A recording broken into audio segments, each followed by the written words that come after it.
AD wheat grass के YouTube channel में आप सबका स्वागत है। इस वीडियो में हम लोग करेले की लाइफ साइकिल देखेंगे, कैसे छोटे से पौधे से ये बड़ा पौधा बना, इसमें कैसे फूल उगे और वो फूल कैसे धीरे धीरे करेले में कन्वर्ट हुए। इस 10 मिनट के वीडियो को देखने के बाद आपके पास काफ़ी जानकारी होगी करेले को अपने घर में सक्सेसफुली उगाने के लिए। इसके लिए हमने बांस का सपोर्ट दिया करेले की बेल को ऊपर ले जाकर फैलाने के लिए। एक बड़े गमले का इस्तेमाल किया जिसका डाया 19 इंच का था। आइए देखते हैं इसका हम लोग सॉइल को कैसे प्रिपेयर करते हैं। हमने जो आधी जगह गमले में खाली की है उसमें हम लोग 50% मिट्टी डालेंगे, जिसमें थोड़े बहुत हम लोग कोकोपीट भी मिलाएंगे, प्लस 50% में हम लोग खाद डालेंगे। खाद में हम लोग टोटल खाद जो इस्तेमाल करें वो वर्मी कंपोस्ट होगी 50%। इसमें सीवीड एक्सट्रैक्ट डालेंगे 1/4 कप और बोन मील डालेंगे आधा कप। बाकी बची हुई जगह में हम अपने घर की बनी हुई कंपोस्ट को डाल के भर देंगे। मिट्टी का तैयार करना किसी प्लांट को लगाने से पहले बहुत ज़रूरी है, क्योंकि अगर मिट्टी ठीक से तैयार नहीं होगी तो जो प्लांट आप लगाएंगे उसकी हेल्थ भी ठीक नहीं होगी, उससे फिर आपको जो फल या फूल चाहिए वो भी आपको ठीक से नहीं मिलेंगे। मिट्टी को अच्छी तरह से मिक्स करना जरूरी है। उसको ऊपर नीचे टॉस करिए जिससे कि मिट्टी आपकी बिल्कुल हल्की हो जाए और भुरभुरी हो जाए। इस तरह से जो मिट्टी आप तैयार करेंगे तो उसका मेन एम ये होता है कि आपका इसके अंदर से पानी का ड्रेनेज अच्छी तरह होना चाहिए।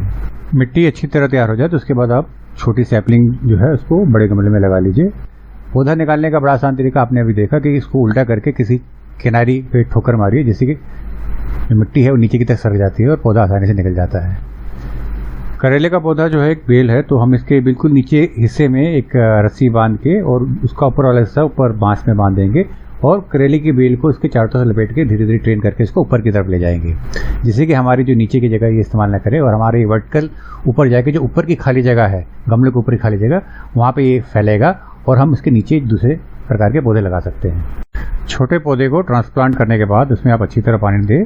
पहली बार पानी काफ़ी अच्छी तरह दें जिससे कि इसके अगर कोई एयर गैप वगैरह रह गया है तो वो आपका धीरे धीरे बाहर निकल जाए। पौधे को लगाए हुए करीब 1 हफ्ता हो गया और 1 हफ्ते में इसकी हाइट जो डबल हो गई। वैसे तो बहुत सारे तरीके हो सकते हैं करेले को उगाने के, मगर हम जो एक तरीका यहाँ पे जो अपना रहे हैं वो ये तरीका है कि हम इसमें कोई भी साइड ब्रांच को उगने नहीं देंगे। हम हमेशा थोड़े थोड़े दिन में इसमें देखते रहेंगे कि इसमें कोई साइड ब्रांच तो नहीं आई है। अगर आती है तो हम उसको तुरंत हटा देंगे और हम लोग केवल साइड ब्रांच को अलाउ करेंगे जो छप्पर पर जाके ऊपर फैलेगी।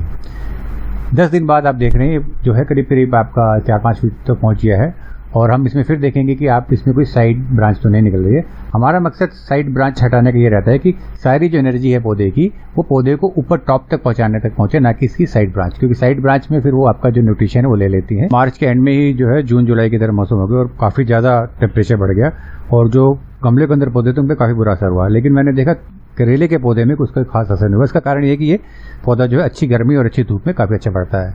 ये 12 दिन बाद करीब 7 फीट तक पहुंच गया और करीब करीब ऊपर जो छप्पर है वहाँ तक इसकी हाइट बढ़ गई। अब ये काफ़ी तेज़ी से बढ़ने लगा है और उसी तेज़ी से इसमें जो है साइड से ब्रांचेस भी निकलनी चालू हो गई हैं। अगर हम 2-3 दिन बाद इसको देखते हैं तो हमें 5-6 नई साइड ब्रांचेस दिखती हैं जिनको हमें हटाना पड़ता है। साइड ब्रांच को हटाने के 2-3 कारण हैं। साइड ब्रांच के पत्ते जो अगर ज़मीन को छूते हैं तो उसमें मिट्टी से जो बीमारी आ सकती हैं वो उनमें लग सकती हैं। साइड ब्रांच में जो आपके फल लगते हैं वो काफ़ी छोटे होते हैं और चूंकि ज़मीन पे होते हैं तो उनकी शेप वगैरह भी ठीक नहीं रहती है और साइड ब्रांच में जितना उनको न्यूट्रिशन चाहिए होता है उसके साथ साथ उनकी पैदावार कम होती है, इसलिए साइड ब्रांच को हटाना ही ठीक रहता है। वैसे भी आप पौधा आपने गमले में लगाया है तो उसमें न्यूट्रिशन की मात्रा तो ज़मीन के मुकाबले कम ही रहती है, तो जो भी न्यूट्रिशन हम अपने पौधे को दे सकते हैं उसका इस्तेमाल ठीक से करना जरूरी है। तो हम उसका वहाँ इस्तेमाल करेंगे जहाँ हमें ज़्यादा पैदावार मिले या ज़्यादा फ्रूट या फल मिले। पौधों को लगाए हुए करीब 2 हफ्ते बीत गए हैं और इतनी गर्मी में ये तेज़ी से ऊपर की तरफ बढ़ रहा है। जहाँ बाकी के पौधे सूख रहे हैं, कुमला गए हैं, ये लग रहा है जैसे स्टेरॉइड्स पे है और उसकी स्पीड देखते ही बन रही है। करेले की हाइट करीब 9 फीट तक पहुँच गई है। अब हम इसकी साइड ब्रांचेस जो हैं उनको अभी भी हटा रहे हैं। इसके लिए हम कैंची का इस्तेमाल कर रहे हैं। यही एक सही तरीका है क्योंकि इससे जो कट लगता है वो क्लीन लगता है और क्लीन कट को हील होने में आसानी होती है।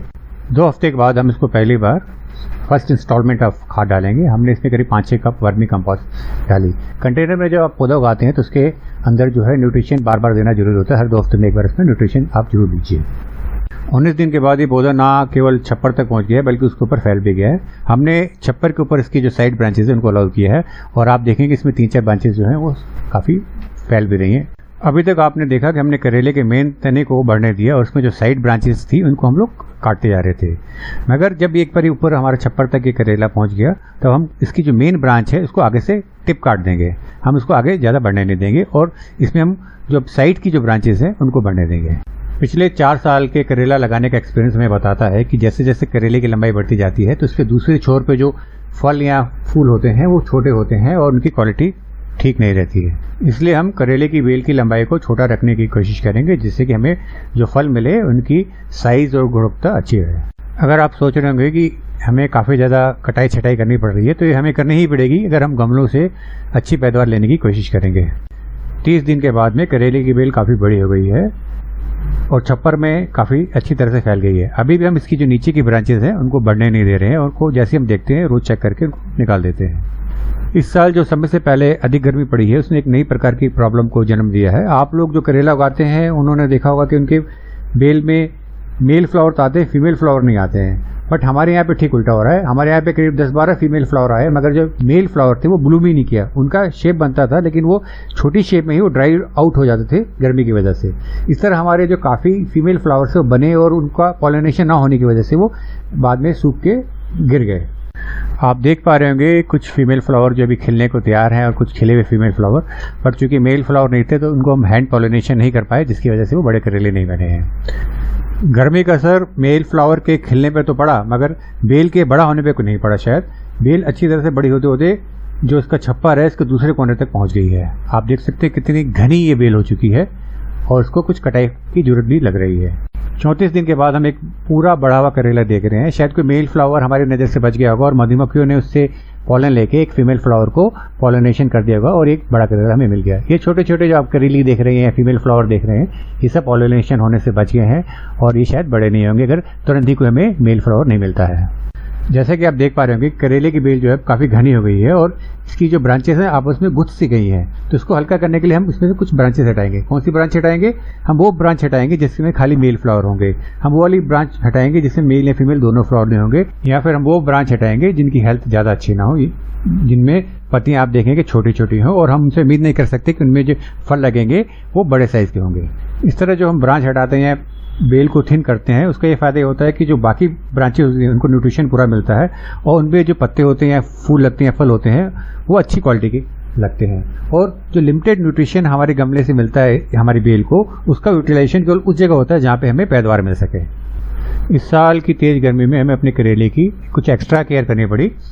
वैसे तो हमारा पानी देने का सिस्टम ऑटोमेटेड है। हम लोगों ने ड्रिप इरिगेशन सिस्टम लगाया हुआ है जिसमें एक नॉब घुमाते ही सारे गमलों में पानी पहुंच जाता है। मगर इस साल हमें बार बार चेक करना पड़ा करेले की मिट्टी को कि इसमें मॉइस्चर है कि नहीं है। अगर मॉइस्चर नहीं होता तो उसमें अलग से एक्स्ट्रा पानी देते थे। जो लोग अपने किचन गार्डन में पानी देने के सिस्टम को ऑटोमेटिक करना चाहते हैं और ड्रिप इरिगेशन लगाना चाहते हैं वो लोग हमसे इसकी जानकारी ले सकते हैं। इस साल हमारे काफ़ी फीमेल फ्लावर जो थे वो करेले नहीं बन सके और वेस्ट चले गए क्योंकि मेल फ्लावर जो गर्मी की वजह से खुल ही नहीं पाए। लेकिन शायद हमारी मेहनत रंग लाई और हमने कुछ मेल फ्लावर 37वें दिन देखे। इन मेल फ्लावर के द्वारा हमने हमारे पास जो बाकी बचे फीमेल फ्लावर थे उनको हैंड पॉलिनेट किया और अब हमें आशा है कि हमारे को कुछ हार्वेस्ट अगले 1-2 हफ्ते में मिल जाएंगे करेले के रूप में। 51 दिन में करेले की बेल में काफ़ी अच्छी ग्रोथ हो गई है। उसने करीब करीब ऊपर वाली बांस के छप्पर को पूरी तरह से ढक लिया है। इसमें हमें काफ़ी मात्रा में फीमेल फ्लावर भी दिख रहे हैं और कुछ मेल फ्लावर भी अब खिलने लग गए हैं। इसके पीछे अगर आप कोई सीक्रेट देखते हैं तो कोई सीक्रेट नहीं है। हमने सिर्फ बेसिक चीज़ें जो हैं वो सही रखी, जैसे कि अच्छी खाद का डालना, सीवीड एक्सट्रैक्ट का डालना, बोन मिन का डालना, जो सारी चीज़ें जरूरी होती हैं पौधे की अच्छी ग्रोथ के लिए। दूसरा, हमने इसमें जो मिट्टी तैयार की उसको काफ़ी भुरभुरा तैयार किया जिससे उससे पानी का ड्रेनेज जो है काफ़ी अच्छा रहा। तीसरा, इसमें हमने इसकी रखरखाव की, जो ब्रांचेस वगैरह थी साइड में जो अननेसेसरी न्यूट्रिशन वगैरह लेती थी उनकी कटाई छटाई हम लोग टाइम करते रहे। आज फिर हम कुछ ब्रांचेस जो अनप्रोडक्टिव हैं, जिसमें जैसे कि केवल पत्ते ही हैं, फूल नहीं है या केवल मेल फ्लावर है, उनको काट देंगे। कुछ ब्रांचेस जिनमें फीमेल फ्लावर हैं लेकिन वो ऊपर गुथी हुई हैं एक दूसरे से, उनको हम नीचे खींच के नीचे की तरफ निकालेंगे, जिसको हम बाद में प्लास्टिक की रस्सियों के ऊपर लपेट के साइड में नीचे ही ले जाएंगे। जैसा कि आप देख रहे हैं, हमने एक एक करके जो ब्रांचेस आपस में गुथी हुई थी और उनमें फीमेल फ्लावर्स थे, हमने इनको धीरे धीरे करके नीचे की तरफ लटका दिया है। और कुछ ब्रांचेस जो अनप्रोडक्टिव थी या कुछ ऐसी ब्रांचेस जो पास थी जिसमें हमें लगता था कि इनको न्यूट्रिशन नहीं मिल पाएगा आपस में कंपटीशन की वजह से, उनको हमने काट के अलग कर दिया है। अलग की हुई ब्रांचेस को सपोर्ट देने के लिए हम लोग प्लास्टिक की रस्सी का इस्तेमाल करेंगे। आप ये जो वर्टिकल पिलर देख रहे हैं बांस का, उसमें हम लोग एक छोर से दूसरे छोर पे करीब 4-5 प्लास्टिक की रस्सियां बांधेंगे, जिसके चारों तरफ हम इस जो बेल हैं, जो साइड ब्रांचेस हैं जिनमें फीमेल फ्लावर्स है, उनको लपेट देंगे। इस तरह ब्रांच को अलग करने के दो फायदे हैं। पहला फायदा तो यह है कि हर ब्रांच को पूरी तरह से हवा और रोशनी मिलेगी, जिससे उन पर लगने वाले फल और फूल जो होंगे उनका साइज अच्छा होगा और उनकी क्वालिटी अच्छी होगी। दूसरा फायदा यह है कि हम लोग को हर थोड़े दिन में देखना पड़ता है कि जो ब्रांच में कोई मेल फ्लावर है या फीमेल फ्लावर है वो हमें देखने में आसानी होगी और हम उन्हें ईजिली लोकेट करके ये इंश्योर कर पाएंगे कि हैंड पॉलिनेशन हो, जिससे कि हमें हार्वेस्ट ज़्यादा से ज़्यादा मिल सके। जो लोग आश्चर्य करेंगे कि हमने करेले को क्यों पॉलिथीन में रैप किया हुआ है, तो उनको बता दें कि कुछ इंसेक्ट्स हैं जो करेले के अंदर अपने अंडे डाल देते हैं और उन अंडे से बच्चे निकलते हैं जो करेले को बड़ा होते होते सड़ा देते हैं।